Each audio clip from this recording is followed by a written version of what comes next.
ঝিনাইদহে অজ্ঞাত ব্যক্তির মরদেহ উদ্ধার। সুলতান আল এনামের ভিডিও চিত্রে দেখুন বিস্তারিত।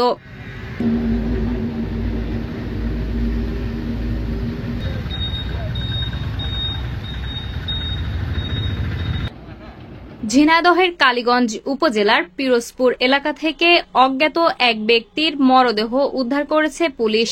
সোমবার সকাল ৯টার দিকে যশোর ঝিনাইদহ মহাসড়কের পিরোজপুর এলাকায় রাস্তার পাশ থেকে তার মরদেহ উদ্ধার করে ১২ বাজার হাইওয়ে পুলিশ। নিহত ব্যক্তির নাম পরিচয় পাওয়া যায়নি।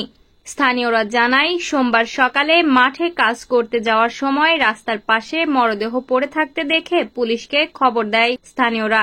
এরপর ১২ বাজার হাইওয়ে পুলিশ এসে তার মরদেহ উদ্ধার করে। নিহত ওই ব্যক্তিকে চিনতে পারেননি স্থানীয়রা, তবে সে মানসিক ভারসাম্যহীন বলে জানা গেছে।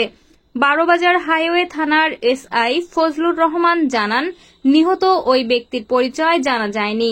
সে মানসিক ভারসাম্যহীন ছিলেন। রাতের যে কোনো সময় গাড়িতে ধাক্কা খেয়ে রাস্তার পাশে পড়ে যায়।